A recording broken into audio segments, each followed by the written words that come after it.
náà bẹ̀rẹ̀ orúkọ ọlọ́run ọba àjọkẹ́ ayé wa sàkẹ́ ọ̀run. ọpẹ́ fún ọlọ́run ọba gbogbo ẹ̀dá lápapọ̀. àti bọ̀tán rí àti bọ̀tán dáadáa tàwọn tán bẹ̀rẹ̀ ọlọ́run ọba ní ṣe. kò sáwọn tán ti tẹ̀mọ́tọ̀ ọlọ́run àwọn alábòsí èèyàn ni wọ́n o.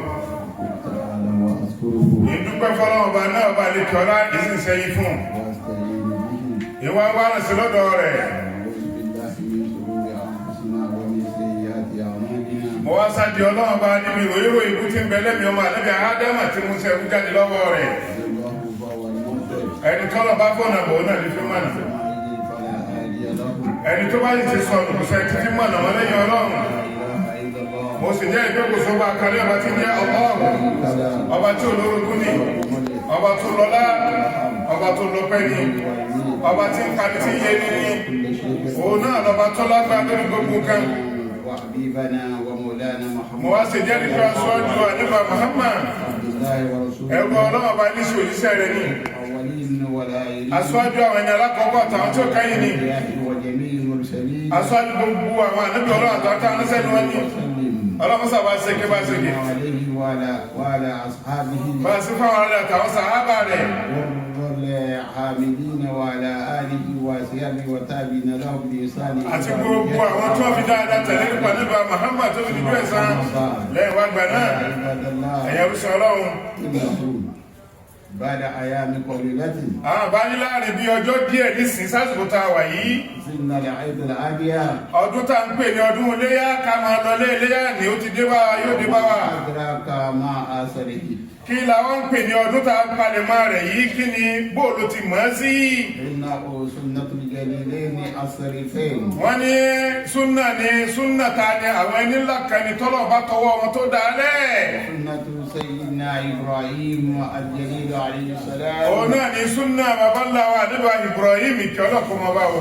أي إن التاريخ yẹn ní pé tá à ń pè ní ìtàn عيد الأضحى tó so mọ́ tá à ń pè ní ọdún iléyá yìí. تكتب سيدنا إبراهيم عليه السلام tá a bá ń tu látòkè délẹ̀ ó so mọ́ ìtàn nígbà Ibrahim ọjọ́ so mọ́ ara wọn ni. وقد قال تعالى في سبب من الحب المبارك torí pé ọlọ́run ọba àlekè ọlá ó sọ nípa rẹ̀ nígbà tí fi ń sọ̀rọ̀ bóò ní ìdí ìṣiṣẹ́lẹ̀ gan. وبصرناه بغلام عليم ọlọ́run ọba ní àwa fún ní ròdù ní pé ó bí ọmọ kan ọmọ onísùúrù lọmọ náà ó jẹ́.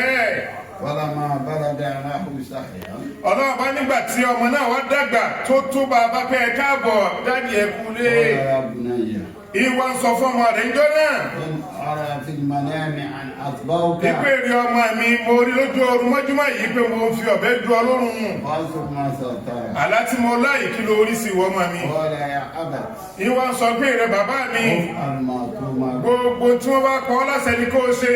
ستجدني إن شاء الله من الصابرين pẹ̀lú ògbọ́n náà nínú àwọn tó ń ṣe sùúrù fọlọ́ ọba tí wọ́n ní gbọ́dọ̀ wà lẹ́nu ló bá mi. فلما بلغ أسلم ìgbà táwọn méjèèjì juwọ́ ju sẹ́lẹ̀ fọlọ́ láti mú àṣẹ ọlọ́ọ̀bá ṣe. بالجبين ọwọ́ di pé ó ti gbé ẹ̀gbẹ́ ọmọ ìlú ti fa sọ bò ó lójú.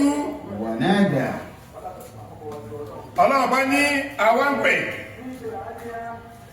عن إبراهيم قد صدقت رؤيا àwa ń pè à ń lọgun à ń pè lóhùn roro pé ìwọ Ibrahim má dòǹbò ọmọ rẹ má o ti mú àlá rẹ ṣe. كانت المسلمين bó o ti ṣe ní bá a ti máa ń ṣe fáwọn ẹni rẹ náà nù ní. إن هذا له البلاغ المبين àwa náà mọ̀ èyí pé ìta ṣe fún ọ yìí àdéhùn ńláńlá ni. وفديناه بسبع عظيم àwa fi àgbo ńláńlá àfi rọ́pò fún ànábì Ibrahim dípò ọmọ rẹ̀. أيوة وتركنا عليه في أحاديث ọlọ́run bá ní àwa gbé ilé fáwọn tí ó máa bọ̀ lẹ́yìn àlẹ́ Ibrahim pé bẹ́ẹ̀ ti máa ṣe náà nù ni o. يا ملا إبراهيم ọlọ́run ní kí ọlọ́run kọ́ máa bá Ibrahim. ذلك نفس المسلمين bá a ti máa ṣe gbogbo àwọn ẹni rẹ bá ti máa san ọ́lẹ̀ sẹ́nu ni. إنه من عبادنا المؤمنين torí pé nínú àwọn ẹrú wa tó gbà fáwọn ọlọ́run bá ní Ibrahim wà o. عباد الله ẹ̀yẹ rúṣọ ọlọ́run.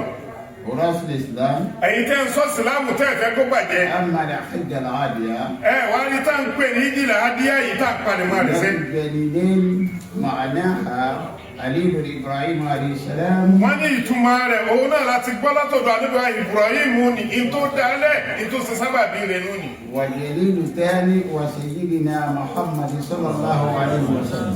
wá rí ẹni ẹlẹ́ẹ̀kejì tó gbẹngbẹ́ níwájú Ọlọ́run tọ́lọ̀ wá tọwọ́ wọn tó fi dálẹ̀ òun náà ni ọ̀gá wa nípa Muhammad.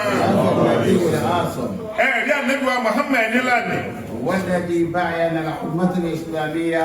ànábì wa Muhammad yìí ẹni tí ń ṣàlàyé fáwọn ìjọ rẹ̀ ìjọ wo ìjọ Ìsìlámù. دروس متعددة. àwọn ẹ̀kọ́ kan tí ò ló ń ka àwọn ẹ̀kọ́ kan tó pọ̀ tí ń bẹ nínú rẹ̀. عصر العيد المبارك. ní ìtọ́ ẹ pé ó súnmọ́ ọdún tá a palẹ̀ mọ́ rẹ̀. ومن أسرار هذه الدروس. inú àwọn tó wá pàtàkì tó gbẹngbẹ́ nínú àwọn ẹ̀kọ́ tó fẹ́ ká mú nínú rẹ̀.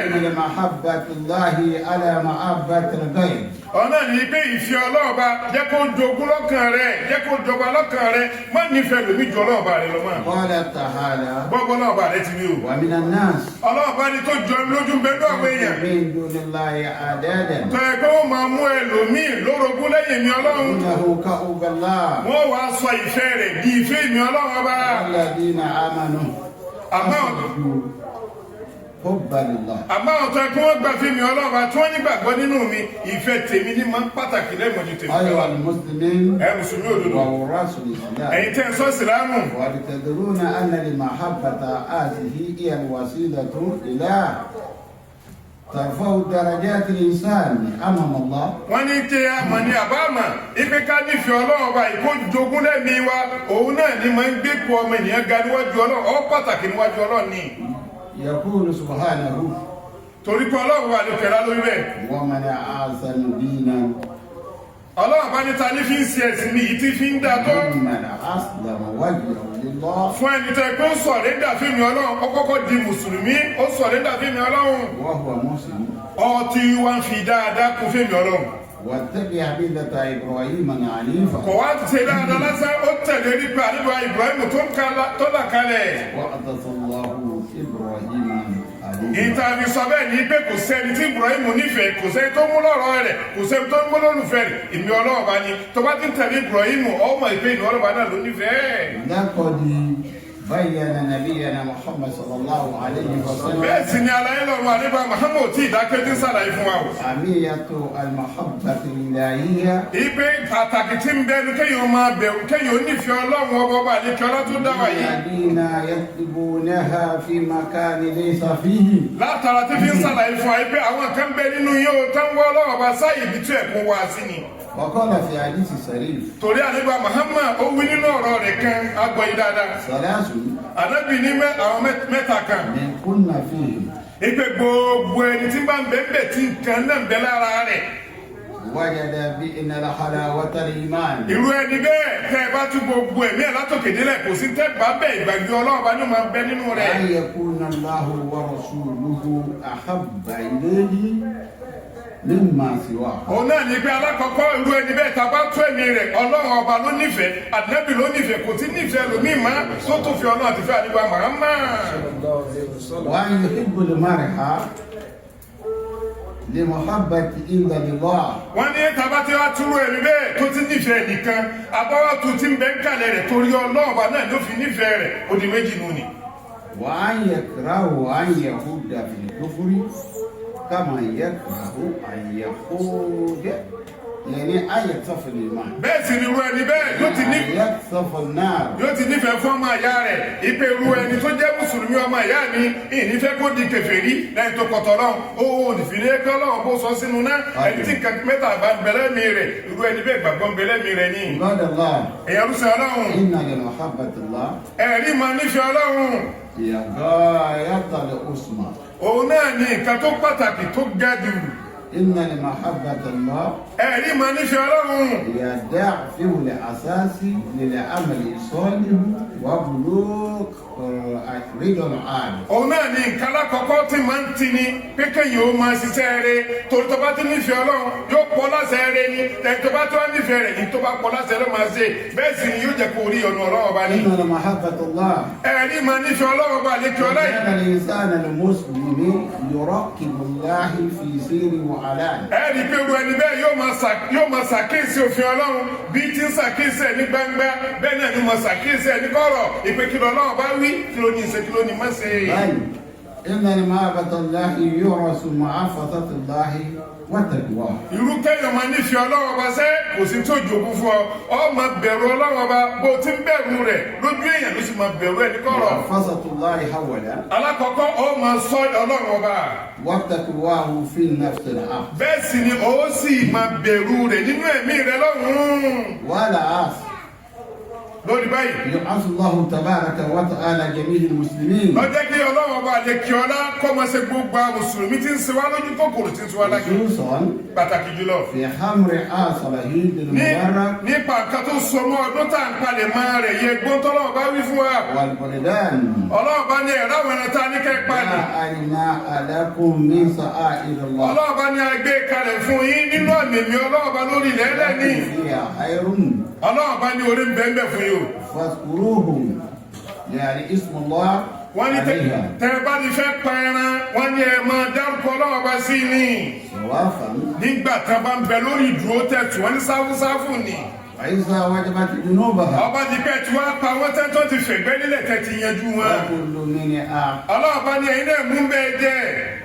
تهم لقعانها والحطب. ẹ bá àtẹ̀bá tí wọ́n jẹ́ bẹ́ẹ̀ tẹ́ má jẹ gbogbo ẹ̀ tán àwọn tára ń yẹ fún wọn bẹ́ẹ̀ àwọn tí wọ́n yá yọ ọkàn náà àmọ́ àwọn òpa wọn ò lè bẹ́ẹ̀ lọ́wọ́ yọ lọ́ba ní fáwọn náà bẹ́ẹ̀. كذلك سعرناها لكم لعلكم تشكرون. Ọlọ́run bá ní àmàmà àṣẹwọ́n rẹ̀ fún iná apá yóò ká wọn o bí wọ́n ipa àṣẹwọ́n rẹ̀ lè mú wọn o. لا ينال الله لومها ẹ wá lọ mọ o bẹ́ẹ̀ tí ń pa wọ́n ní ẹ̀jẹ̀ rẹ̀. ولا دماؤها bẹ́ẹ̀ sì ni ẹran ara rẹ̀ náà kọ́ dọ́dẹ̀ mi Ọlọ́run. ولكن يناله التقوى منكم. àmọ́ bẹ̀rù Ọlọ́run tẹ́ fi pa mí níjọ́ tẹ́ ń pa níjọ́ tẹ́ ń ra ohun tó dọ́dẹ̀ mi Ọlọ́run náà ló ní. كذلك سخر لكم لتكبروا الله على ما هداكم وسر المسلمين. Ọlọ́run bá ní tẹ́ ẹ bá tí wọ́n ń pa tẹ́ ń lọ yìí tẹ́ ń ṣe gbogbo ẹ̀ ẹ má jẹun gbàgbé láti máa dárúkọ èmi Ọlọ́run ẹ má dárúkọ mi ẹ sì máa polongo èmi Ọlọ́run bá àwọn tí wọ́n ṣe dáadáa ní Ọlọ́run bá jẹ́ fún wa ní ròdùnú ìmọ̀ fún inú ìmọ̀ ìlú tí Ọlọ́run kò foríjì yìí náà.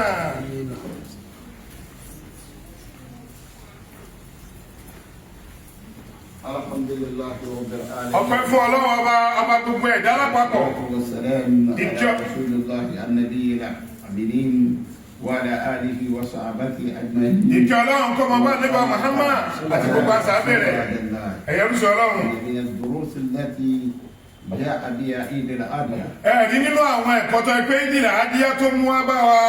الصبر. nínú ẹ̀ òun náà ni sùúrù ṣíṣe. إن صبر سيدنا إسماعيل torí pé ìsùúrù tí ànábìá Ismail tó ṣe ń jọ sí. قلنا بأن العسر يعقبه يسرا. ìfihàn wá pé gbogbo ònira tó kò débọ̀ kò sí tó gbẹ̀yìn rẹ̀ ìrọ̀rùn ṣe sùúrù. وأن الله àti pé kó tí lọ mọ àwọn dájú. لا يديه بعده الصابرين. ìpè gbogbo ìbádà tí a bá ṣe tí ó jẹ́ ìbádà rẹ̀ síwájú Ọlọ́run bò ní wéèsì rẹ̀ Ọlọ́run bò ní aláìní fún ọ yóò gbà yóò sì sẹ́wọ́n sí. مجدنا مع مجدنا. Ọlọ́run làwọn pẹ̀lú àwọn tí ó là láti gbà wá. وفتنا مجانا اللهم يشهد آمين.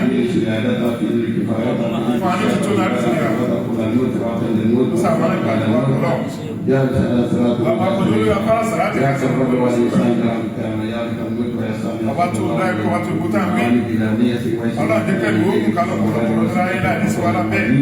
اللهم إنا الحق Ọlọ́run tó dò fọwá wà á wà tí láti máa tẹ̀lé. لا كل حي ولا إله. Sálà kẹsọ́ àjọ ọlọ́run sálà kẹlẹ́ ìwà ọlọ́run sálà kẹtọ́ jọ ẹ̀wà lórí. Gbọ́dọ̀ wọ́n ọlọ́run bá ti gbá pẹ́ fà tó sì rẹ́sẹ̀ náà. Ọlọ́run dákọ́ sàtọ́ àti gbogbo ẹ̀dùn mọ́ ọlọ́run bá gbá lọ́sí kẹsì kẹsì dáadáa. Ọlọ́run bá ní síwájú fún yín kẹlẹ́ bá rántí o. أقم الصلاة. Ẹ̀fẹ́ gbogbo